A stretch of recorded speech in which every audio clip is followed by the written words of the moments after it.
What's good, everybody? Welcome to another edition of PowerCore Productions and Podcastings. I'm your host, Javon Harrington, back to hit you with another video. And may I say, it is good to be back. For those of you who don't know, I've been gone for the last 2 weeks. Been taking a break since I finished the conclusion of a series of stories that we had been working on for well over a year on the channel, that being culminating in the first parts of the anime Marvel and the anime Power Rangers series, which we concluded with the end of phase 1. So now that we're moving into a new year, if you will, for the channel, a new slate of stories and everything else that's going to be coming out, as you've seen from the recent trailer video that came out over a week ago, there are a lot of new and exciting stories that we are going to be bringing here to PowerCore Productions. From our anime and DC Comics crossover series, as we enter into the phase 1 of that saga, as we look forward to what's to come in 2023 with phase 2 of the anime and Marvel series, along with a bunch of new and original stories to keep you entertained along the way. All in all, I feel like this is going to be a very good year. I'm looking forward to the growth of the channel. We've recently hit over 2,500 subscribers, meaning that we are only 500 more away, less than 500 more, from hitting 3K and beyond. I am hopeful that we will be able to hit 3K before the end of the year is over. I was pushing to maybe get to 4K before the end of the year, but in all likelihood we'll probably get to 3K and 500 before it's all said and done. But all in all, the channel has been growing greatly, thanks to all of you for all of your support. As I always say, I cannot do it without you. You make the channel grow, you make the core grow. But anyway, to kick off our new slate of videos on this Monday edition, we are going to be starting with a series known as Naruto Polaris, or rather, what if Hanabi Hyuga was born first? The reason for this what if is simple. While I am a fan of the character of Hanabi Hyuga, I think we can all agree that when it comes to the female characters of Naruto, they could be done a lot more justice. Also, over the last few years, Hanabi Hyuga has really grown on me. I think she is a beautiful waifu in her own right, and as time has passed, I can't help but wonder if someone like Hanabi would have been a better choice of a heroine in the story of Naruto. So that is why with this story, we're going to be changing things up a bit. What if, in an alternate universe, Hanabi Hyuga as you know her had been born first instead of Hinata? How would she affect the world of Naruto and play into the overall story? Will it be for better or will it be for worse? But to find out the answer, stay tuned as we now begin Naruto Polaris, What if Hanabi Hyuga was born first, Part 1. As always, sit back, relax, and enjoy the show.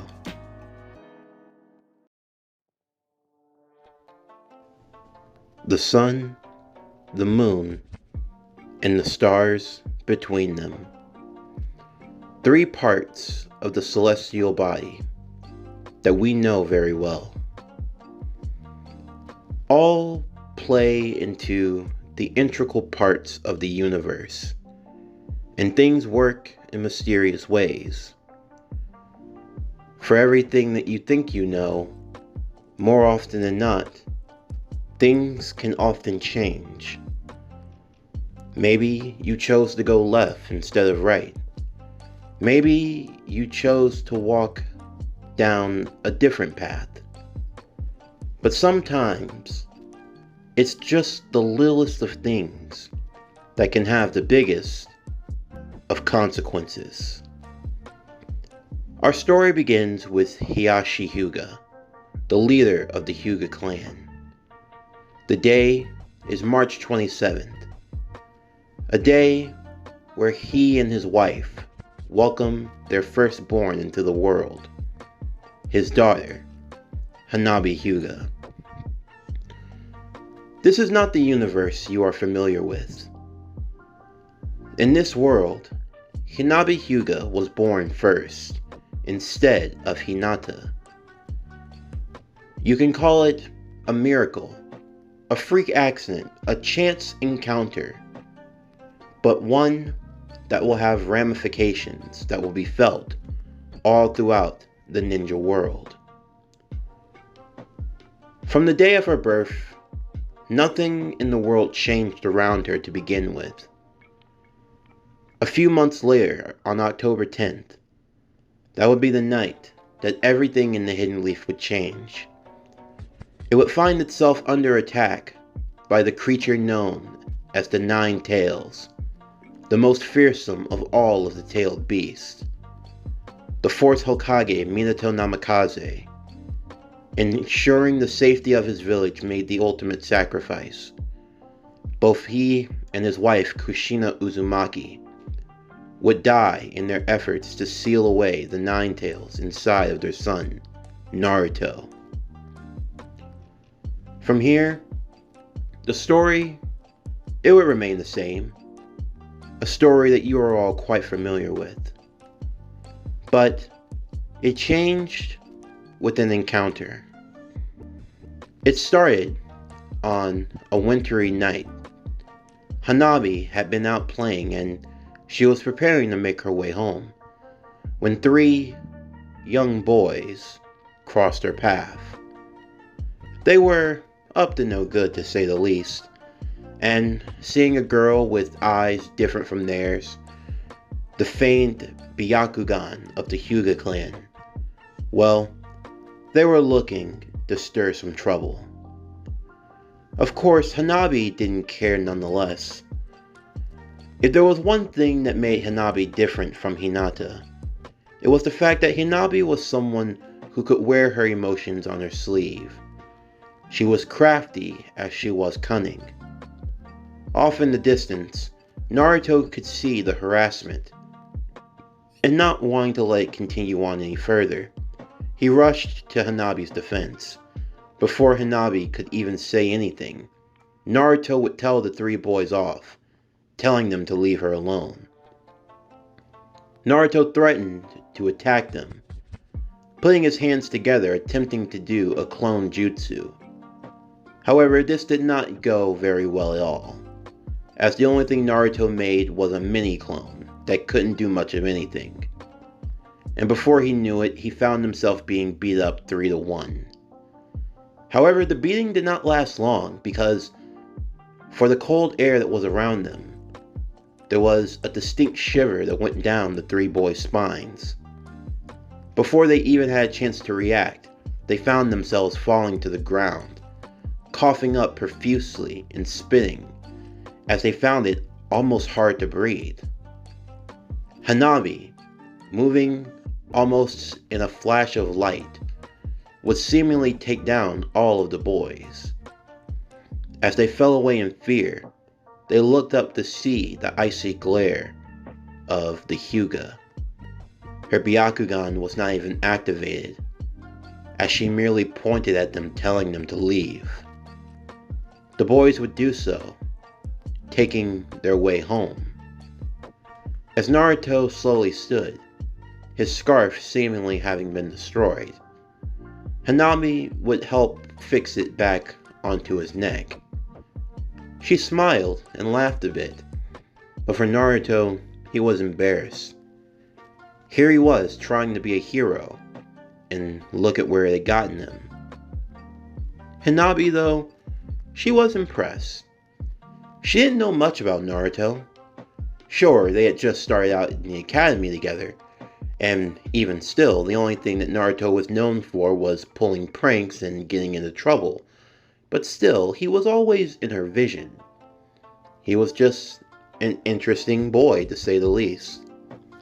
Unlike the girls in the class who would gossip behind her back, or the boys that were all too smitten with her and didn't try their hardest, Naruto didn't act that way at all. Sure, he might seem like a fool, in fact he was one, but he always gave it his all in everything that he did. This was something that Hanabi admired in a way. Are you okay? Yeah, I'm fine. Nothing like this can really get me down, you know. Well, I'm glad. But why did you jump in between us so quickly? Why? Well, because they were messing with you. That's not right. I see. But I could have handled it myself. Yeah, I know. I'm not sure what happened. I just kind of started moving without thinking. Moving without thinking? That sounds like you all the time. Hey, shut up! It's true. Iruka-sensei is always getting on you all the time. I mean, maybe if you didn't pull so many pranks and you tried a little harder. I am trying, it's just things don't seem to work out the way I want them to, okay? But that doesn't matter. I'm still gonna be the best shinobi that this village has ever seen. After all, you're looking at the boy who's gonna become Hokage. You Hokage? And what's so funny about that? Oh, nothing. I mean, everyone has to have a dream. And if you're going to be Hokage, well, I can't wait to see what you do at the village. Well, trust it, you're going to be the first one to see. All in all, the exchange was brief. It wasn't one that lasted all that long. In the end, though, it was late, and not wanting to leave her alone, Naruto offered to walk Hanabi back home. As the snow fell around them, there wasn't really much to talk about. It wasn't like the two had hung out any time before now, but they enjoyed each other's company. They were just able to bounce off of one another. Hanabi with her never-ending teasing, causing Naruto to turn red and be flustered at every turn.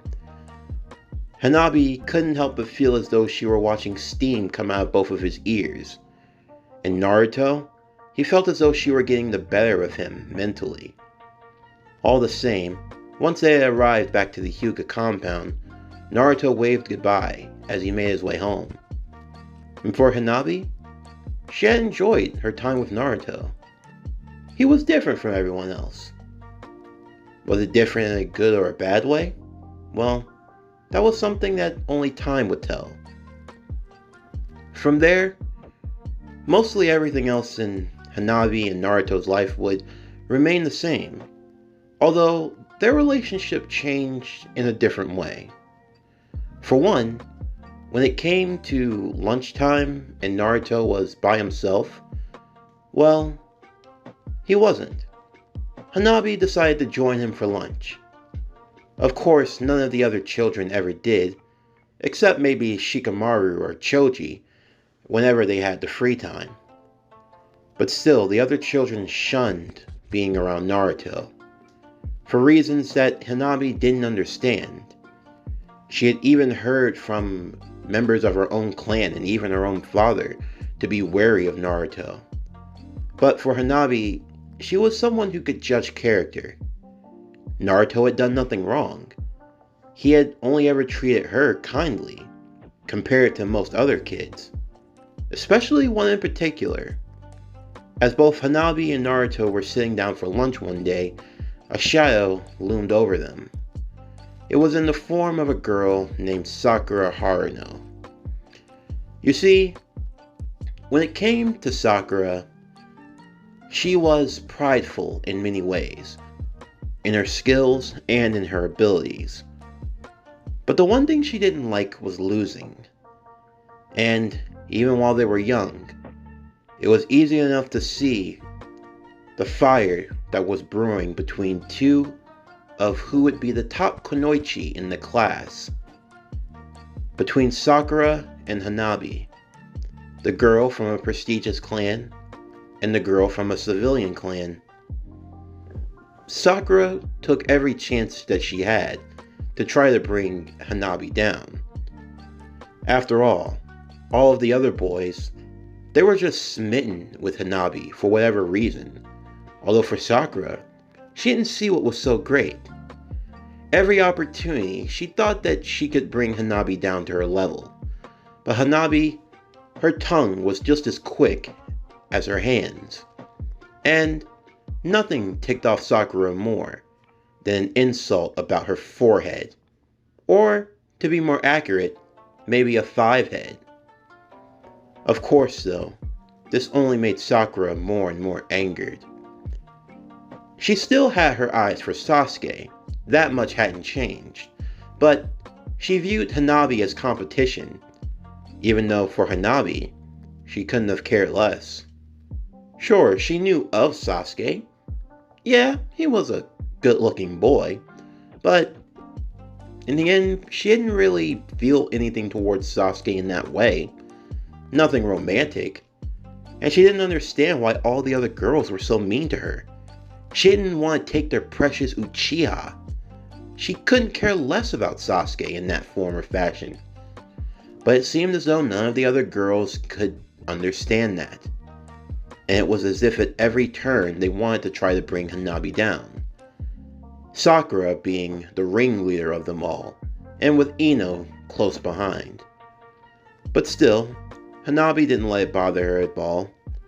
Both she and Naruto, they continued on in their business, as their friendship started to grow. And grow it did in many ways, with Hanabi taking a bit more of an interest in Naruto and his academics. It all started when Naruto tried to play hooky from class. However, before he could even get out the back door, Hanabi was waiting for him. Time to go get some Hanabi? Hanabi would say, tapping one finger on her arm as she looked at Naruto with her arms crossed. You're going to turn back and you're going to go to class. No buts, Naruto. You keep talking about how you want to be a better shinobi, how you want to be Hokage, right? How are you going to do that if you keep skipping class? But it's so boring. It's just no buts, Naruto. If you're really going to be serious about your dreams, or whatever you're planning on doing, you're never going to accomplish that if you only do things halfway. Hey, I try. I never said you didn't, Naruto. But we both know that you need help more than the rest. So, back to class with you. Whatever. I'll see you later. Before Naruto could attempt to brush her off and move any further, Naruto felt 5 palm strikes to the stomach before finding himself rolling back down the hall. Hanabi was not going to let Naruto go so easily, and Naruto tried many ways. He tried to sneak out the window. He tried to sneak out the bathroom. He even crawled through the ventilation shaft. But Naruto had one tiny problem. Hanabi, even for her young age, as a prodigy in her own right, she was able to use the Byakugan. Of course, it wasn't refined. She still had much improvement. In fact, she could only see up to about 20 feet, but that was more than enough for her, since it covered her radius of the school rather effectively, meaning no matter how hard Naruto tried, he could never escape her sight. And before long, there was nothing that Naruto could do. He could not skip school no matter what he did, and he had no choice but to stay and study, and Hanabi made sure that he did just so. But Hanabi had her own issues, outside of keeping Naruto in line, and outside of dealing with the Sasuke fan club. And actually, it had to do with the Uchiha himself. You see, there was a growing rivalry between the two. Sasuke was skilled in his own right, definitely high class among the shinobi, even amongst the boys and the girls. But Hanabi was someone that could match pace with him, better than anyone in the class ever could. There were many times when the two students would spar with one another. Their battles would be playground legends. The Hyuga versus the Uchiha. Of course, using things like ocular ninjutsu was forbidden for these sparring sessions, so Hanabi didn't use her Byakugan, but she didn't need to. And this only motivated Sasuke to get better, because now there was someone that could push him at his own age. Of course, this ticked off Naruto a great deal, as Naruto wanted to be the standout amongst the rookies, and the only way to do so was to try to beat Sasuke. But when it came to Naruto and Hanabi, it was like night and day. When Sasuke fought Naruto, he didn't really have to try all that hard. It was easy, almost second nature. But when he fought Hanabi, he couldn't afford to slack. He had to try and give it his all. And even then, he was just barely holding his own against her. Her skill in the gentle fist was not something to be taken lightly. And for Sasuke and his fighting style, it proved to be the opposite of hers.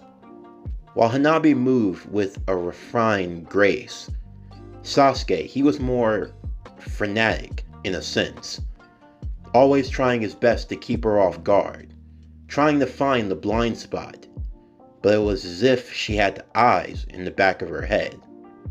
And if we're being honest, she did.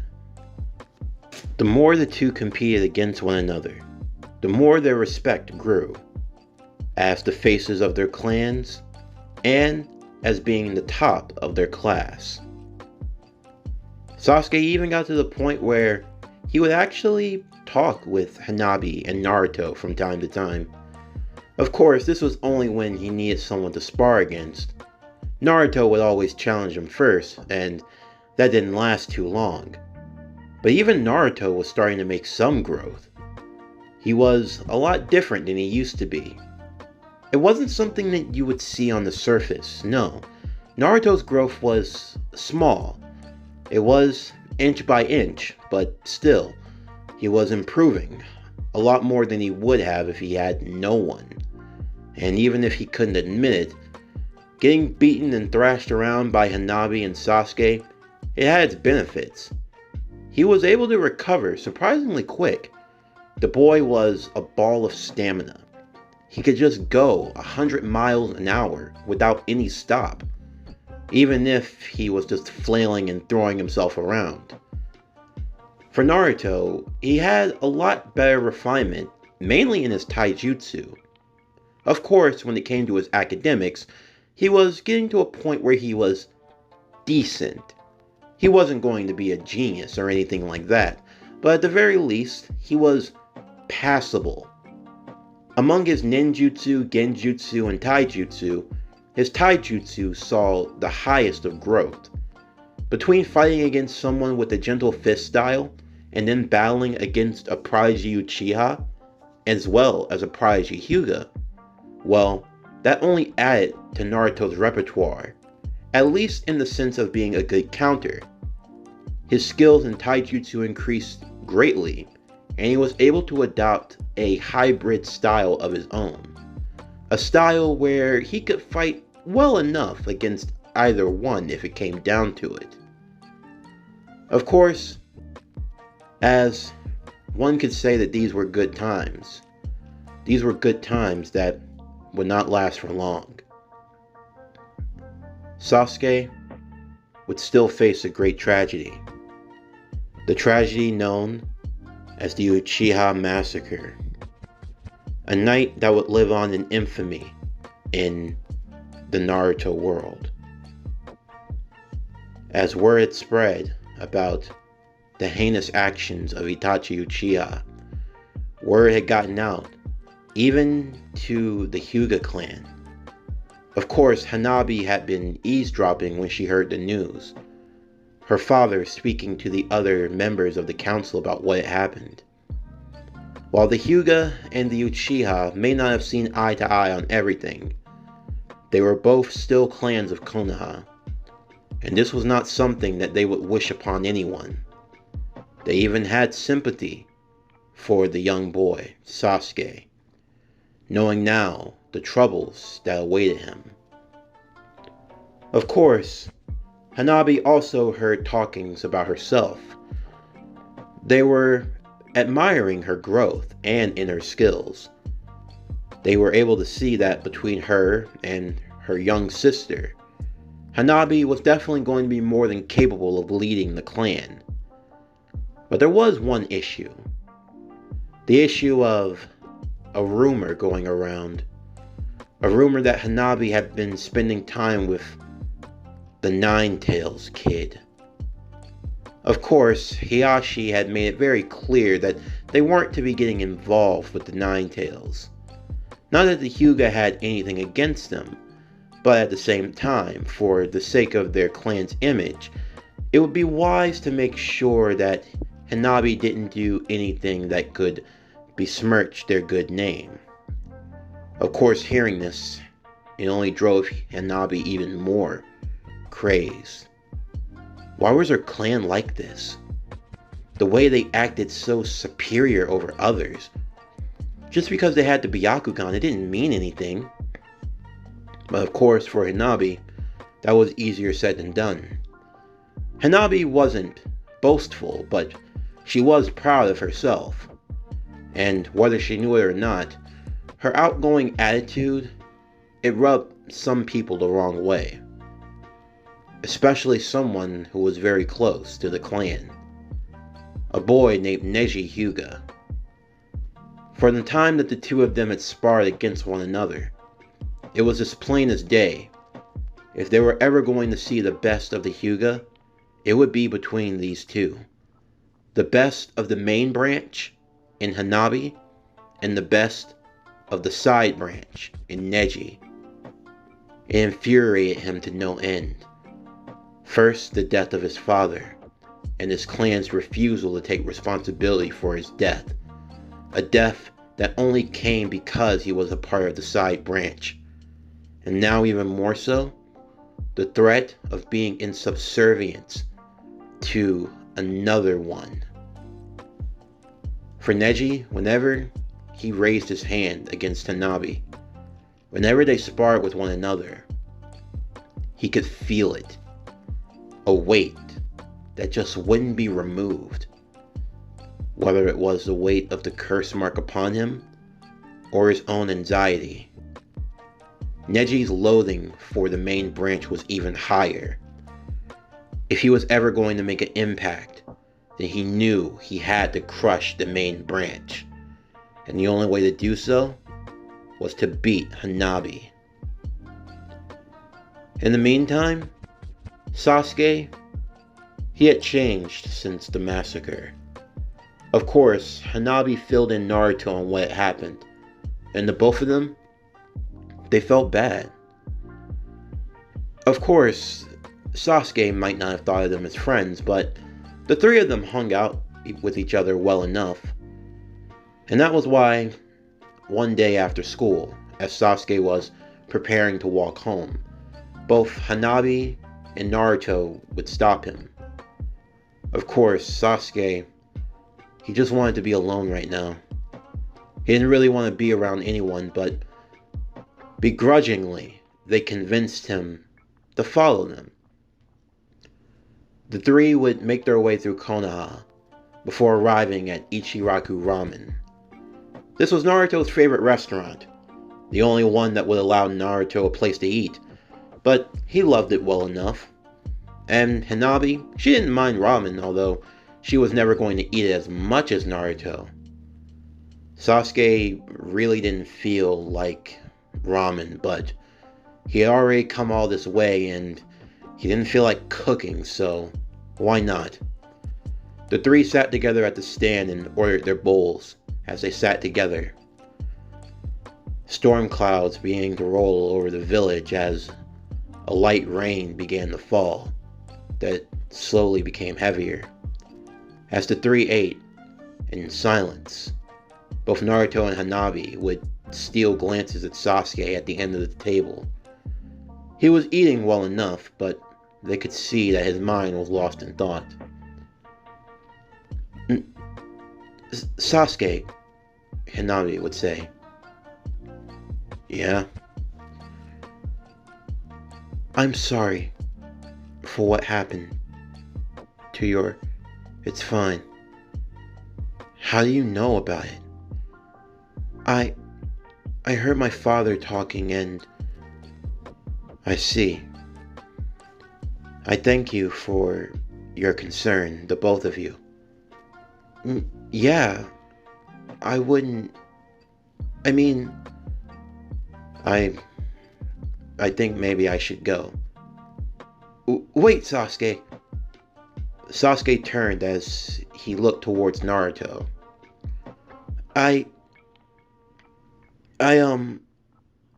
probably don't have any right to say this.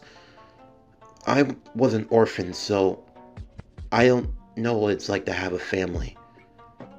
But really, I am sorry, Sasuke. I know that it couldn't be easy for you, and I really wish I knew what to say right now, but I really don't. Sasuke, even though he understood how Naruto meant, what Naruto was trying to say, ultimately though, they were both from two different worlds. But even still, for this briefest of moments, a small smile appeared on his face. I understand, Naruto. Really, I'll be fine. I know what I have to do. And with that, Sasuke would walk home in the darkness of the rain. From there, time passed, the three shinobi continuing to grow in their strengths and in their learnings. Sasuke threw himself into his training, more so than ever before. The boy that wanted a normal, peaceful life, that boy died, and now the only thing that was left was an avenger. But for Sasuke, his training was a lot more beneficial. It didn't stop him from sparring with Hanabi and Naruto. No, that hadn't changed. But there was definitely a weight. Every punch and every kick, it felt heavier. There was more intent behind it. There wasn't warmth or camaraderie, at least not as much as it used to be. No, now the training was a lot more serious. And Hanabi, she didn't hold back. She obliged. Naruto would watch as Hanabi and Sasuke, their spars would become a lot more intense.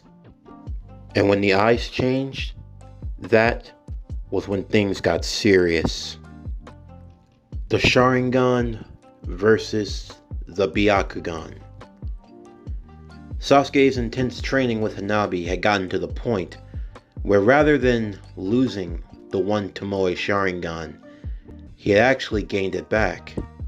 In both eyes properly, he was able to turn it on and off at will. His skills with the Sharingan had increased greatly, having a Byakugan partner to spar with.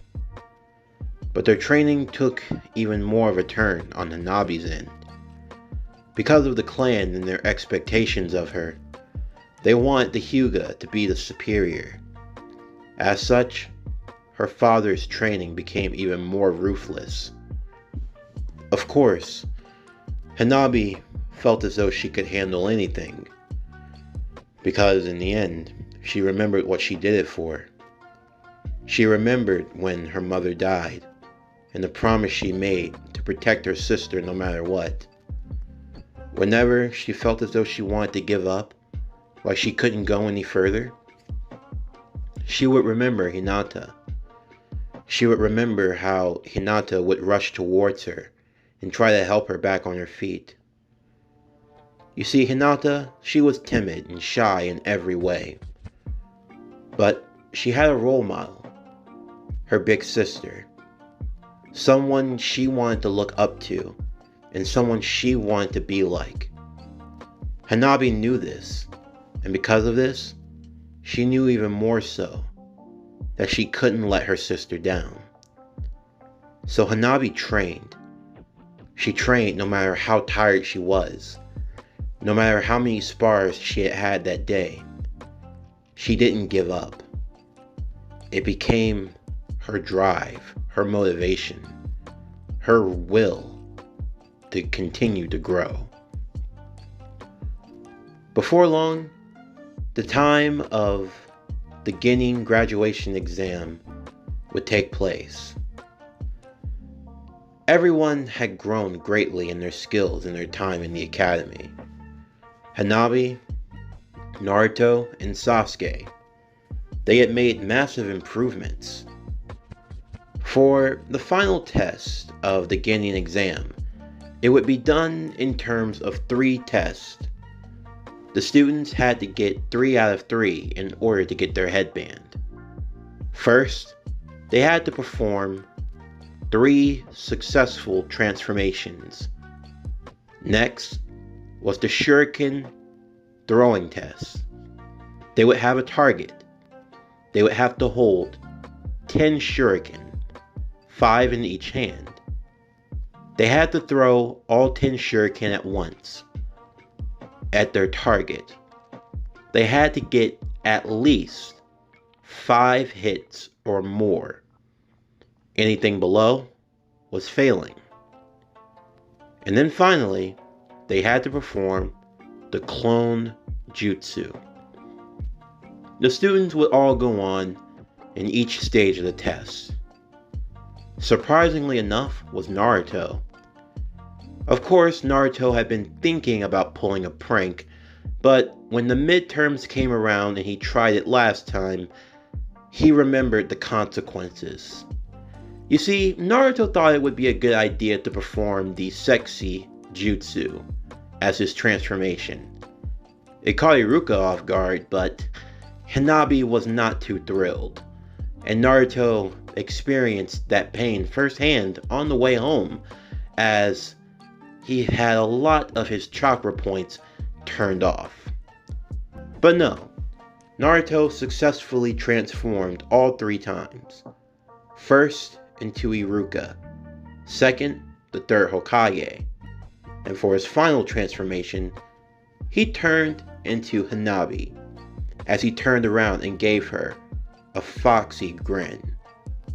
Hanabi would commend him on his efforts, although she walked over towards him and plucked his forehead, stating that he had gotten the bangs off just by a little bit, as Naruto transformed back into himself.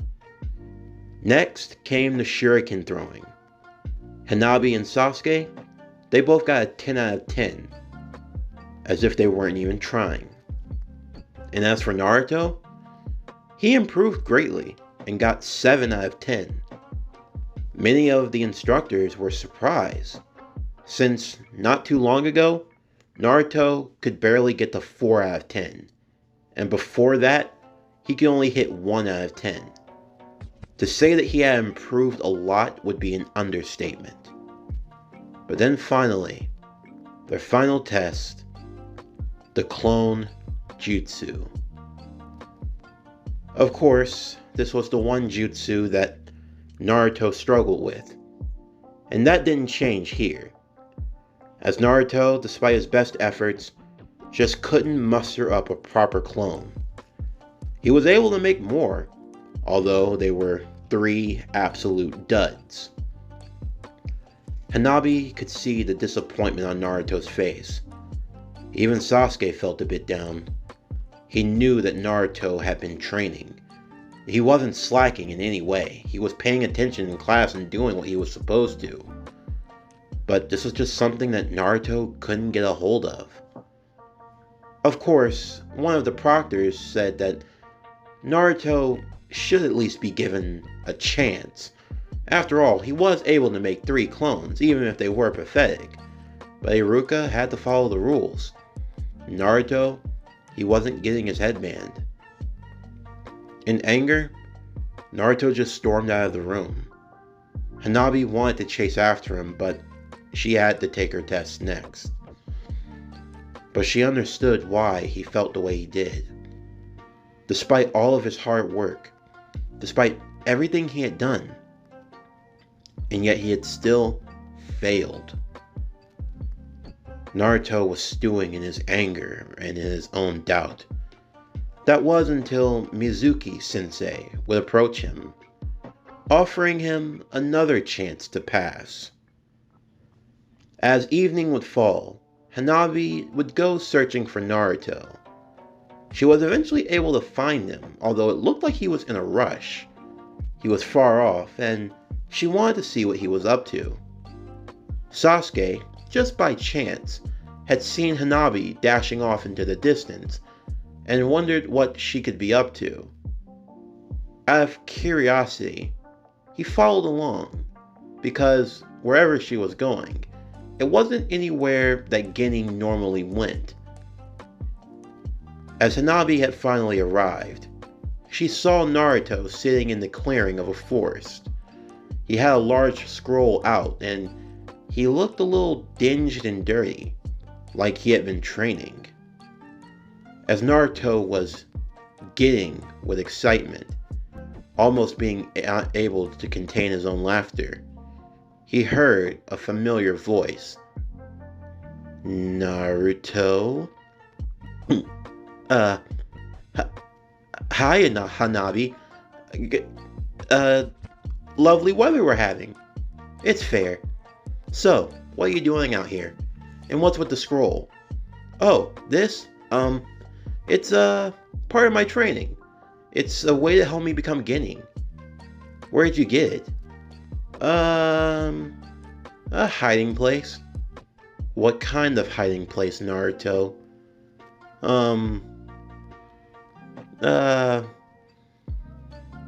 Hanabi would activate her Byakugan. I know when you're lying, Naruto. Well, I'm not lying, I'm just...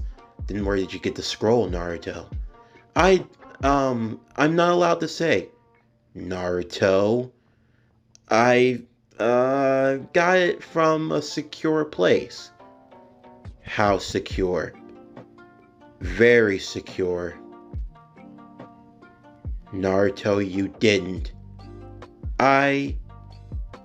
Her Byakugan became even more intense as she walked towards Naruto. Wait, Hanabi, no, I can explain. Please, please, no, put that finger down. Hanabi, Hanabi! Hanabi was about to strike him, but instead, she grabbed him by the collar. And then she proceeded to smack him back and forth across the face. Naruto eventually winding up with a face full of welts. Naruto, you idiot! Why would you take the scroll of sealing from the Hokage's office? Do you have any idea what they're gonna do to you when they find you? But no buts, Naruto. Come on, I know you're not happy that you failed, but out of everything you could do, why would you do something so incredibly reckless? And here I was thinking you were finally getting your act together. You weren't pulling pranks. You weren't defacing the Hokage monuments. Naruto! Ugh! Hanabi felt like she was going to have a headache, but she was trying to hold it together. Naruto, I'm going to give you one chance. Please, tell me, what on God's green earth would possess you to steal the scroll of sealing? I want to know that too. The two of them looked up to see Sasuke sitting in a tree. Sasuke? Sasuke? What are you doing? I followed you, Hanabi. You look pretty worried, and you were heading off in this area that most Genin don't go to. Plus, there have been a lot of jonin growing around recently, so I figured something had to be up. So, what did the dummy do this time? I didn't do anything, I just... Shut up! He stole the scroll of sealing. The what? It's a sacred scroll from the hidden leaf. It's something none of us should be having, and he stole it. Sasuke shook his head. Naruto, why the hell would you do that? You idiot! "Will you let me explain?" Naruto would say. The two of them looked at each other before they looked towards Naruto. Sasuke's eyes were slowly turning red and Hanabi's Byakugan were slowly activating again. "You have one sentence to explain yourself." "Look, Mizuki-sensei told me that there was a secret test that Genin could do to pass. All I had to do was take this scroll and learn one jutsu from it. So I've been out here training ever since." "Wait, Mizuki-sensei?" Sasuke would say. "But why would he—" "Get down!" Hanabi would yell for all three of them. They ducked immediately as a large demon wind shuriken came flying over their heads. Standing on top of a branch would be none other than Mizuki-sensei, as he looked down towards Naruto with a sinister grin, asking for the scroll. From out of nowhere, Iruka would arrive not too long after. Being filled up to speed on what was going on quickly, it became very apparent the truth of the matter. This had been a setup by Mizuki. A trick to get his hands on the scroll, to get what he had been looking for. The Scroll of Sealing. A forbidden scroll in the hidden leaf that contained a plethora of ninjutsu that were off limits. But what became even more apparent was Mizuki's betrayal, and the fact that he had planned on taking this to the highest bidder. But if that wasn't enough, he began to denounce his hatred towards Naruto, with Iruka, Hanabi, and Sasuke there. This was a lot more complicated than he had originally intended for it to be. The plan was easy enough. Get the scroll, frame Naruto. Everything was supposed to be so easy. But now he would have to deal with these brats. Mizuki had to be careful. Of course, he could probably take out the Uchiha, even if he did put up a fight. The Hyuga, that would be a different story. The Hyuga clan would not take too kindly to the heiress being harmed in any way. His best bet was to simply steal the scroll and make his way from the village. If he could take out Iruka, then that would be easy enough. Iruka would tell the kids to run away, and they would start to do so, as Iruka attempted to fend off against Mizuki. However, he would be injured in the process. Naruto, Hanabi, and Sasuke would start to run, although they weren't sure of what they were supposed to do. Before long, Iruka would come running behind them, telling them to give him the scroll, and that he was going to move it on ahead and keep it away from Mizuki. Hanabi would jump back towards Iruka-sensei. Iruka wasn't sure of what was going to happen, although it became very apparent when she struck him. She was able to hit him in the left shoulder before he eventually kicked her away. The transformation was dispelled, and she was able to see clearly that it was none other than Mizuki-sensei. Mizuki had yelled in pain from being hit in the shoulder and feeling a few of his chakra points being shut down. As the three Genin stopped and they looked towards him, they asked just what he had done to Iruka. Iruka had been caught off guard by a trap that he had laid and had been critically injured. Hearing this would cause Naruto to be angered. But even more so, Mizuki would turn it to his advantage. As he explained, all of these misfortunes, they only came because of the curse that was within Naruto. Naruto looked at him confused, asking what curse was he talking about. Mizuki would simply laugh as he explained to Naruto of the truth that had been hidden from him for over 12 years. A decree that was declared the night he was born. Naruto looked on intently, wondering what this decree was. And Mizuki gladly told him that 12 years ago, The Nine Tails that almost destroyed this village was inside of Naruto. He was the nine-tailed fox. Hearing this would put Naruto into a daze. It couldn't be true, but yet at the same time, it made all the sense in the world. It explained why everyone was afraid of him, why everyone had been put off by him. He was the Nine Tails. Hanabi would try to snap Naruto out of it, trying to tell him that that wasn't the truth. Both Sasuke and Hanabi were trying to move Naruto out of the way when Mizuki would take advantage, throwing another large Demon Wind Shuriken, attempting to kill all three children in one swoop. Consequences be damned. However, at the last moment, Iruka Sensei would push all three children out of the way, as he had taken the blade to the back. Coughing up blood, Naruto would see Iruka in pain. Iruka had tried to get there as fast as he could, but he had already been injured in his leg and arm, and this didn't help matters. Naruto asked why Iruka would help him, if he knew who he truly was. Iruka said that in the end they were all his precious students, and that he didn't see anything else in his eyes. Naruto and the others would try to help Iruka, but Mizuki would just continue on. What I'm doing now is for the good of the village. Not only will I rid it of its curse, but I will also rid it of its other burden, as they look towards Sasuke. Uchiha, you were most likely the ones responsible for the attack in the first place. What did you say?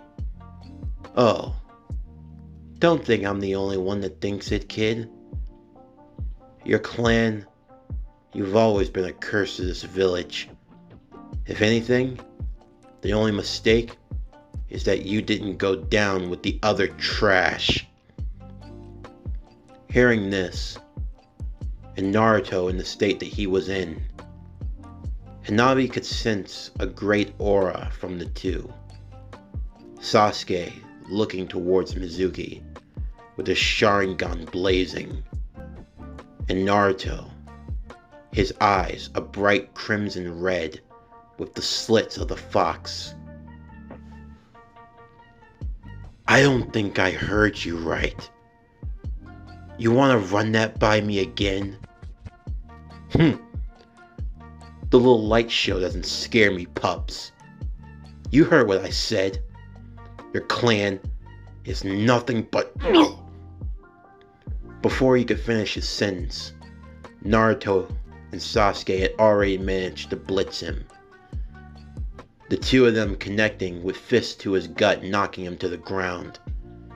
Naruto yelled, Shadow Clone Jutsu. The forest was filled with almost 100 Narutos, both Iruka and Hanabi watching on, as the Narutos beat down Mizuki mercilessly, before finally Sasuke would finish, as all of the Narutos had knocked Mizuki into the air. Sasuke, using the branches of the tree, would jump higher until he was floating above him. As Sasuke weaved the hand signs, Mizuki realized what he was going to launch. Mizuki held up his hands, trying to protect himself, as Sasuke used the fire style, Fireball Jutsu. It slammed into the beaten and battered Mizuki, knocking him back into the forest below, creating a burnt crater with his body. He wasn't dead, but he was definitely worse for wear. The sound of the attack and the smoke that came soon after would signal the other Jonin to that location. Before long, Iruka was taken to the hospital, and as for the three Genin, they were brought before the third Hokage. Hiruzen sat at his desk as he took a draw from his pipe. looking down upon the three that stood before him. Tonight had been a mess. You three have learned a lot. More than I was expecting you to know. Even still, I am sorry that you had to be in that situation. Naruto looked towards the third Hokage, someone he had known from his youth. Is it true, Grandpa? Am I really the monster? You're not a monster, Naruto. What happened 12 years ago was an act of heroism. It was only by you being sealed with the Nine Tails that our village was saved. You see, Naruto, you are the only one capable of holding the Nine Tails and keeping it at bay. It is because of you that more lives were not lost. It was the wish of the fourth Hokage that you be seen as a hero. But even still, there are those in the village who cannot distinguish the difference between the Nine Tails and its container. You are what they call a Jinchuriki, a vessel for the tailed beast. It is only you that keep the village from facing certain calamity. Hearing this revelation would be almost too much for Naruto to take in. But even still, it was relieving in a sense. Hanabi had been holding Naruto's hand the whole time. And as for you, Sasuke, you should be proud of your clan. They are the co-founders of the village hidden in the leaves. And despite the tragedy, they are a clan that should be revered and honored. And you carry that legacy. Sasuke shook his head in understanding. He knew this, and not for a moment had he ever doubted in his own clan. You three have done a good service tonight, and for that you shall be rewarded. Naruto, I am allowing you to keep the Shadow Clone Jutsu, and I also will promote you to Genin. Really? Yes. To be able to use the Shadow Clone Jutsu, the highest form of clone technique, more so than anyone else, is one that you should be proud of. He would then turn his attentions towards Hanabi and towards Sasuke. Do either of you know your chakra natures? Mine is fire, naturally, for the Uchiha. And mine? I learnt not too long ago I have lightning release. I see. Hiruzen would move to his shelf as he looked and searched for two particular scrolls, a red scroll and a yellow scroll. The red one was given to Sasuke, and the yellow one was given to Hanabi. I believe these jutsus can be a reward for you. It is a power that has been passed down in Konoha from generation to generation. A power I know you will use for the right and for the just. As the two took their scrolls, Hanabi would see that she had been given the steps to learn the lightning style overdrive technique. And as for Sasuke, he had been given the Konoha fire style fire dragon jutsu. I thank you once again for your efforts. I do hope that as shinobi, you will continue to represent the Hidden Leaf and that you will continue to carry on in the will of fire. All three would nod in understanding. However, Naruto still had many questions, but there was only one that came to his mind in that moment. "Is there something I can help you with, Naruto?" Hiruzen would ask. "My parents. I know I've asked this before, but can you tell me one thing? Did they love me?" "Naruto, they loved you more than life itself. It was only by their sacrifice that you are here. Know that your life is the proof of their love." That was enough for Naruto, as a few tears slid down his face. "Thank you, Grandpa." Hanabi would give Naruto a hug, knowing that he had been through a lot that night. They all had. Naruto would soon receive his headband, and the three genin would make their way home. They would have a week before the genin teams would be announced. A week to train and hone their skills in any way. For Sasuke, he gained a new ability, the Fire Dragon. And for Hanabi, the chance to learn of the overdrive and apply it to her own technique. That was something she was looking forward to. As Hanabi would look to train, there was someone watching in the distance, watching as the crackles of lightning washed over her as she began the stages of learning her new technique, watching as she trained. She would stop, staring in the opposite direction. "I know you're watching, Neji. So you're as perceptive as ever?" "I am. Is there anything I can help you with?" "Oh no. I just merely came to see." "To see? Well, have you found what you're looking for?"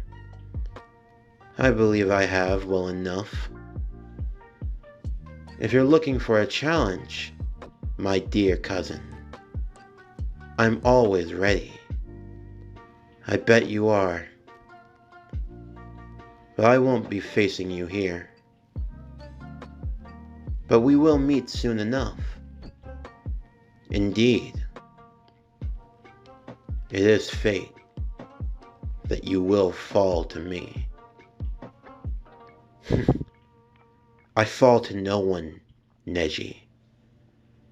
But you'll learn that soon enough." Neji said nothing.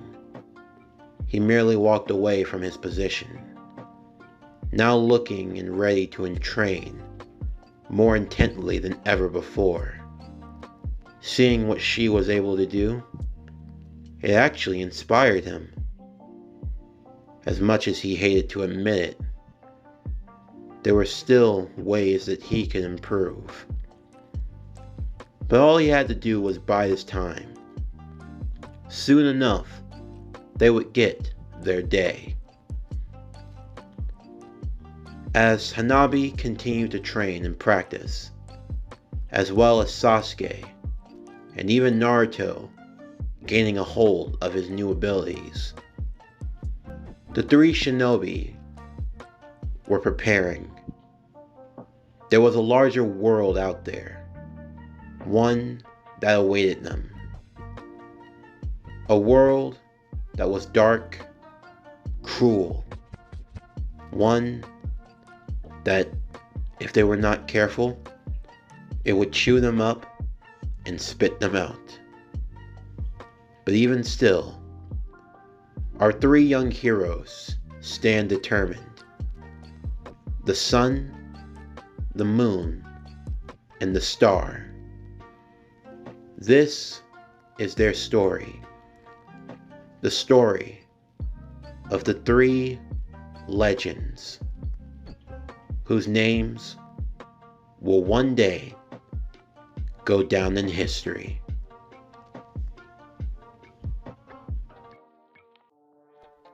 This concludes Naruto Polaris. What if Hanabi Hyuga was born first? Part 1. As always, if you enjoyed today's video and everything else that we have to offer, then please don't forget to like, comment, subscribe, share, and hit that bell for post notifications so you can stay up to date on everything that is PowerCore Productions and Podcastings that's to come out now and in the future. Stay tuned for tomorrow's video as we begin the next series in Naruto Tale of Two Sages. What if Naruto was Luis's familiar? But anyway, that's going to do it for the end of today's video. I'm Javon Harrington with PowerCore Productions and Podcastings. Signing off, and I'll see you next time.